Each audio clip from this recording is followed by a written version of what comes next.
welcome back to Forza Horizon 5 with another Baja build. And well, I mean, it's a bit of a spoiler, but I was supposed to do a wheel spin. Like, you spin the wheel, and whatever car you get first, provided it meets the requirements and hasn't run yet, is chosen. Well, my footage, and more specifically my audio recordings, for the wheel spin and the car build are gone.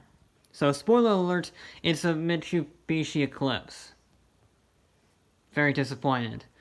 But anyway, since the cat is very well and truly out of the bag, I can show you that it actually has some pretty decent stats. 562 horsepower, 500 foot-pounds of torque, 2,748 pounds. It's got a 7-liter V8 in it. It actually is a pretty well-built car, especially because I know how this ends. So all of the mystery of how well it's going to do is sort of difficult to replicate in the voice. So, yeah, I would say I think the car does well. I guess you'll just have to find out right now.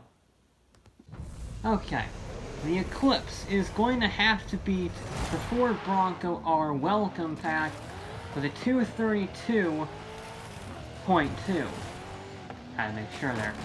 And, well, I think I already tell I think it's going to do better than the Subaru, because the Subaru had no top speed at all. This seems a lot faster. I would hope so. It's got more power and it's lighter. But then the question becomes, does it have enough grip? Because the Bronco R, despite being a big old truck, was very grippy because of its off-road tires and the sheer size of those tires. And this is not an off-road vehicle, it's a sports car. It's all-wheel drive, but that's the much common that it has. A little late on your brakes. Not great. I like the V8 as an engine option. It's not too laggy. It doesn't require you to be in a very specific gear like the Gold Leader was, like the 280 from Forza. But grip, I can see, might be a bit of an issue. That might be a problem. But let's not worry about that right now. Let's just get a feel for the car, see how it fares around the track on this first lap. It's not bad, doesn't seem like it anyway. Then shift it down. I think that was the best hairpin we've done in a while, because you don't really want to slide around, but on hairpins like that, on this terrain, you do want a little bit of sideways just to get that front end turn. It's not so much a slide, it's more just extra turn, almost like rear wheel steering. And it is fast. That's as fast as the 700 horsepower Renault was down there, and this is heavier than the Renault, so that's very good showing. And we have a good landing there. We actually land on the smooth bits on the downhill slope of that dune, which is even better. It smooths out the landing. That's as good as I can ask for. You just about get the checkpoint, as it should be. I'm liking this car. I will say I'm liking my wheel spin choice. It may seem very boring and very bland, but it handles, and it has some good acceleration. Maybe it's the Need for Speed paint job. Maybe it's that. A little bit squirrely under brakes, but we are all good. We have a little bit more to go. We're a little bit off the trail, nothing too serious. We're hitting, again, pretty decent speeds, nothing exceptional. Braked a little early, but no harm in that. It's better than braking late, because you can always accelerate and you can't always brake more. So, it's better to brake early than later in that scenario. Gonna almost hit the rock, not quite. Aim for the bushes.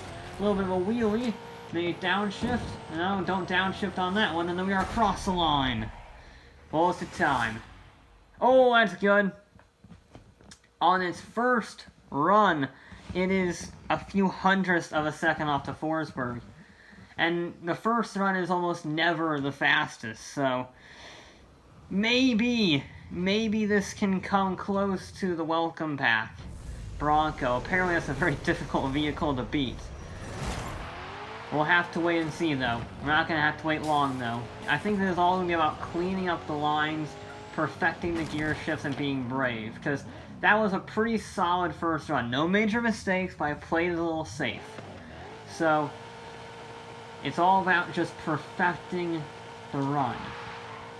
Now, whether or not that's enough to shave off 2 seconds, I don't know. But I think it's enough to take the lead in the build cars anyway. Only one way to find out, and that is to just push it a little bit harder each run. I was a little late on the brakes here, so we're going to brake a little earlier. That was actually a little too early. We're going to find that Goldilocks. See, that really hurt me, actually. Because I braked early, had a sort of handbrake in the corner, and that sent me all out of position. Okay, I gotta keep that in mind. We want second gear for the exit there, just to keep the RPMs up. This isn't actually Asprey, which helps, but it could be better. We have a lot more speed over the jump. That's 109. That might actually be too fast. We might miss the checkpoint. Yep. Okay, that's not great. I'm not gonna rewind to the back, so I think we're gonna take this penalty. Yep. That's a rare example of actually being too fast for the line. Okay, I mean, it ruined our run, but now it's just a matter of, you know, going like hell, just pushing the absolute limits to see what I can and cannot do, so it's not a complete loss of a run if I can do that. Like, that is not the best. Okay, so you're going to see me running very wide and being generally sloppy on this run, because, well, since I mucked up that jump, I need to figure out exactly what the limits are of this car. So you see I went first gear through there with a little bit more handbrake turn-in, and then we're going to keep it in second, a little bit crooked.